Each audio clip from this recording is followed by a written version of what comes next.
अमेरिकेमध्ये कायमस्वरूपी स्थायिक होऊ इच्छिणाऱ्या भारतीयांसाठी ग्रीन कार्ड मिळवणं हे स्वप्न पूर्ण होण्यापेक्षा कमी नाहीये. पण ग्रीन कार्ड मिळवण्यासाठी फार मोठी वाट सुद्धा पाहावी लागते. मागे असंच एक उदाहरण समोर आलं होतं. एका 53 वर्षीय व्यक्तीनं ग्रीन कार्ड मिळवण्यासाठी अर्ज केलेला होता, तर त्याला तारीख मिळाली होती 81 वर्षानंतरची. म्हणजे इतका काळ तिथं वाट पाहावी लागू शकते ग्रीन कार्ड मिळवण्यासाठी. यासोबतच सध्या अमेरिकेमध्ये 1.5 लाख भारतीय विद्यार्थी ग्रीन कार्ड शिवाय वास्तव्य करताना दिसून येत आहेत. आणि मागं अमेरिकेतील खासदारांनी अमेरिकेत शिकणाऱ्या विद्यार्थ्यांना लवकर ग्रीन कार्ड व्हिसा द्यावा अशी मागणी केलेली होती. यासोबतच अमेरिकेमध्ये मोठ्या प्रमाणातून बेकायदेशीर स्थलांतरित परत पाठवण्याची मोहीम सुरू आहे, कारवाई सुरू आहे. या कारवाईमध्ये आतापर्यंत कॅनडा, मेक्सिको आणि भारतातील अनेक प्रवाशांना परत मायदेशी पाठवण्यात आलेले आहे. त्या संदर्भातला आपण व्हिडिओ सुद्धा केलेला आहे. थोडक्यात येणाऱ्या काळामध्ये अमेरिकेमध्ये नागरिकत्व मिळवणं किंवा त्या ठिकाणी बेकायदेशीररित्या राहणं हे दिवसेंदिवस अवघड होत जाणारे, सोपं राहणार नाहीये. डॉक्युमेंटेड ड्रीमर्स यांचा विषय तर अजून वेगळाच आहे. आणि म्हणूनच ट्रम्प सरकार लवकरच गोल्ड कार्ड योजना सुरू करणार आहे. ही योजना ग्रीन कार्डच्या धर्तीवरती सुरू केली जाणार आहे. डोनाल्ड ट्रम्प यांनी सांगितलंय की आम्ही लवकरच गोल्ड कार्ड विकणार आहोत. हे ग्रीन कार्ड सारखेच असणार आहेत. त्याची किंमत $5 मिलियन म्हणजे जवळपास 43 कोटी रुपये इतकी असेल. मिलियन म्हणजे 10 लाख. या कार्डच्या माध्यमातून ग्रीन कार्ड सारखेच लाभ दिले जातील. याशिवाय अतिरिक्त लाभ सुद्धा दिले जाणार आहेत आणि पुढील 2 आठवड्यात ही योजना सुरू केली जाणार आहे. विशेष म्हणजे संसदेची या योजनेला मान्यता मिळवण्याची गरज नाही हे सुद्धा स्पष्ट करण्यात आलेलं आहे. आता संपूर्ण विषय काय आहे ते आपण समजून घेऊयात. गोल्ड कार्ड, ग्रीन कार्ड नेमकं आहे काय त्याच्यावरती सुद्धा चर्चा करूयात. नमस्कार, मी अरुणराज जाधव बोलभिडूवरती तुम्हा सर्वांचं अगदी मनापासून स्वागत करतो. सर्वप्रथम मगाशी एक शब्द वापरला होता, डॉक्युमेंटेड ड्रीमर्स. तर त्यांच्याविषयी बोलूयात. अमेरिकेमध्ये शिकणारे विद्यार्थी जे आहेत, सध्या त्यांचे आई वडील ग्रीन कार्ड धारक जर का असतील तर त्यांना डॉक्युमेंटेड ड्रीमर्स असं म्हटलं जातं. ते त्यांच्या आई वडिलांच्या ग्रीन कार्डमुळं अमेरिकेमध्ये राहतात. आता हे डॉक्युमेंटेड ड्रीमर्स म्हणजे काय, तर अमेरिकेमध्ये राहणारे जे विद्यार्थी आईवडिलांच्या ग्रीन कार्ड व्हिसावरती आश्रित म्हणून त्या ठिकाणी राहत असतात. आता या विद्यार्थ्यांना त्यांच्या वयाचे 21 वर्षापर्यंत ग्रीन कार्ड मिळवणं आवश्यक असतं, बंधनकारक असतं. नाहीतर त्यांना अमेरिकेमधून निघून जावं लागू शकतं. अमेरिकेमध्ये आता स्थलांतर करणाऱ्या भारतीयांना H-1B व्हिसा दिला जातो. हा व्हिसा कामानिमित्त अमेरिकेमध्ये येणाऱ्या लोकांना दिला जातो. 2023 मध्ये जवळपास 4.5 लाखाहून अधिक लोकांना H-1B व्हिसा मंजूर करण्यात आला होता. याच्यामधील 3 लाख भारतीय नागरिक होते ज्यांना H-1B व्हिसा मिळालेला होता आणि ज्यांची मुलं फक्त 21 वर्षापर्यंत आईवडिलांच्या व्हिसावरती राहू शकतात. म्हणून पुढं काय हा फार मोठा प्रश्न होता. त्याच्यावरचं उत्तर म्हणून गोल्ड कार्ड समोर आलेलं आहे. त्यांना एका पद्धतीचा दिलासा सुद्धा मिळालेला असणार. ग्रीन कार्ड असण्याचे अनेक फायदे आहेत. मुख्यतः ग्रीन कार्ड ज्याच्याजवळ आहे त्याला US मध्ये कायमस्वरूपी राहण्याची, काम करण्याची परवानगी मिळते. यासोबतच काही वर्षांनी तो अमेरिकेचा नागरिक होण्यासाठी सुद्धा अर्ज करू शकतो. जर का तुम्ही अमेरिकन नागरिकाशी लग्न केलं तर 3 वर्षांनी अमेरिकन नागरिकत्वासाठी अर्ज करू शकता. जर का तसं नसेल तर 5 वर्षांनी याच्यासाठी अर्ज करू शकतात. ग्रीन कार्ड म्हणजे अगदी सोपं सांगायचं म्हणलं तर अमेरिकेमध्ये कायमस्वरूपी राहण्यासाठीचा निवासी लायसन्स आपण त्याला म्हणू शकतो. ग्रीन कार्ड धारक किंवा इच्छुक हे नेहमीच अमेरिकेमध्ये कोणत्या ना कोणत्या तात्पुरत्या व्हिसावरती गेलेले असतात. साधारणतः 90 दिवस ते 10 वर्ष किंवा त्याच्यापेक्षा अधिक काळ ते अमेरिकेमध्ये राहिलेले असतात. ग्रीन कार्ड कधी मिळेल याच्या संदर्भात सुद्धा काही निकष आहेत.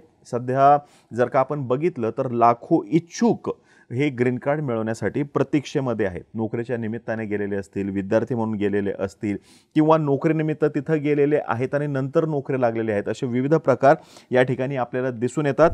अमेरिकी नागरिक असलेल्या कोण्या व्यक्तीशी जर का विवाह केला तरी सुद्धा त्या व्यक्तीला ग्रीन कार्ड लवकर मिळू शकतं. यासोबतच अमेरिकेमध्ये लॉटरी पद्धतीने सुद्धा हे ग्रीन कार्ड देण्याची पद्धत आहे असं वाचण्यात आलेलं आहे. ग्रीन कार्ड धारकांना अमेरिकेमध्ये कायमस्वरूपी राहण्याचा हक्क असतो, पण निवडणुकीमध्ये ते मतदान करू शकत नाहीत. हा फार महत्त्वाचा मुद्दा. त्यांना निवडणूक लढवता येत नाही. हा त्याच्याहून महत्त्वाचा मुद्दा.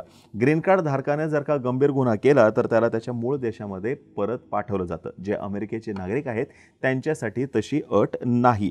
अमेरिकेमध्ये जर का कोणी ग्रीन कार्ड धारक असेल तर अमेरिकेबाहेर किती वर्ष किंवा किती वेळा जावं याच्यावरती मर्यादा येतात. यासोबतच जर का कोणी सातत्याने अमेरिकेबाहेर राहत असेल आणि त्याच्याकडे ग्रीन कार्ड असेल तर मात्र त्याचा ग्रीन कार्डचा दर्जा सुद्धा रद्द केला जाऊ शकतो. यासोबतच अमेरिकेच्या ज्या काही योजना आहेत, उदाहरणार्थ मेडिकेअर वगैरे वगैरे, त्याचा लाभसुद्धा त्यांना मिळत नाही. आता यावर एक मार्ग समोर आलेला आहे. म्हणजे ग्रीन कार्ड धारकांच्या समस्या आहेत का, तर निश्चितपणे काही समस्या आहेत, काही बेनिफिटसुद्धा आहेत. अमेरिकेमध्ये राहता येतं, पण इतर सर्व त्याचे तोटेसुद्धा आहेत. म्हणून अमेरिकेचे राष्ट्राध्यक्ष डोनाल्ड ट्रम्प यांनी त्यांच्या देशामधून जे बेकायदेशीर राहणारे आहेत किंवा ज्यांच्याकडे कोणत्याही पद्धतीचे पेपर्स नाहीत, त्यांना परत पाठवण्याचं, त्यांच्या देशात परत पाठवण्याचं धोरण सुरू केलेलं आहे. यासोबतच जन्मतःच अमेरिकन नागरिकत्व जे मिळायचं ते सुद्धा धोरण त्यांनी जवळपास संपुष्टात आणलेलं आहे.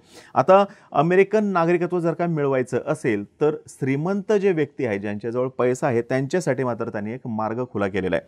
श्रीमंत गुंतवणूकदार जे आहेत किंवा ज्यांच्याजवळ पैसा आहे ते $50 लाख देऊन, म्हणजे $5 मिलियन देऊन, भारतीय रुपयामध्ये 43 कोटी रुपये देऊन अमेरिकेचं नागरिकत्व मिळवू शकतात. ट्रम्प यांनी म्हटलेलं आहे की आम्ही एक गोल्ड कार्ड विकणार असून या कार्डची किंमत सुमारे $5 मिलियन असेल. डोनाल्ड ट्रम्प यांच्या म्हणण्यानुसार हा जो नवीन कार्यक्रम आहे उच्च श्रीमंत व्यक्तींना अमेरिकेमध्ये आकर्षित करेन, अमेरिकन सरकारसाठी महसूल निर्माण होईल आणि त्यांनी या प्रस्तावाला ग्रीन कार्डचं प्रीमियम व्हर्जन सुद्धा म्हटलेलं आहे. ट्रम्प यांचं हे गोल्ड कार्ड EB-5 याची जागा घेईल असं सुद्धा सांगितलं जातंय. आता याचा उद्देश विदेशी गुंतवणूकदारांना अमेरिकेमध्ये आकर्षित करणं आहे. किमान जवळपास 10 लाख दशलक्ष डॉलर्सची गुंतवणूक यासाठी करावी लागेल त्या लोकांना तिथं. याच्यामुळं अमेरिकेमध्ये नोकऱ्यासुद्धा निर्माण होतील. हा EB-5 याच्यासाठीचा पर्याय असल्याचं सांगितलं जाते. 10 लाख गोल्ड कार्डची विक्रीसुद्धा अमेरिकन सरकार करणार आहे. आता अमेरिकेच्या वाणिज्य विभागाचे सचिव हार्वर्ड लुटनी यांनी ट्रम्प यांच्या निर्णयाचं समर्थन केलेलं आहे. आता त्यांचं म्हणणं असं आहे की EB-5 याच्याऐवजी आम्ही हे गोल्ड कार्डची योजना आणणार आहोत. याच्यामुळं नवनवीन गुंतवणूकदार अमेरिकेमध्ये आकर्षित होतील आणि त्याच्यामुळं अमेरिकेमध्ये मोठ्या प्रमाणामध्ये नोकऱ्यासुद्धा निर्माण होतील. ट्रम्प यांच्या मते श्रीमंत लोकांसाठी हा नागरिकत्वाचा मार्ग असून याच्यामुळं अमेरिकन कंपन्यांना पैसा उपलब्ध सुद्धा होऊ शकतो. सध्या अमेरिकेचं नागरिकत्व प्राप्त करण्यासाठी EB-5 हा व्हिसा प्रोग्राम सर्वात सोपा मार्ग आहे. हा व्हिसा जर का कुणाला मिळवायचा असेल तर $1 मिलियन एवढी रक्कम द्यावी लागते. मात्र गोल्ड कार्डची रक्कम ही त्याच्यापेक्षा 5 पट अधिक आहे.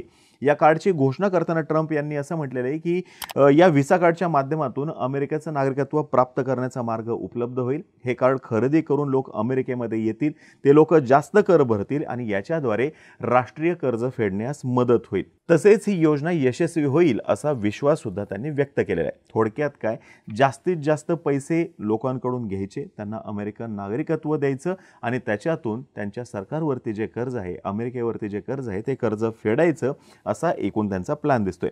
गोल्ड कार्डच्या माध्यमातून रशियातील श्रीमंत जे आहेत ते सुद्धा अमेरिकेचं नागरिकत्व घेऊ शकतात का असा प्रश्न डोनाल्ड ट्रम्प यांना विचारला गेला होता.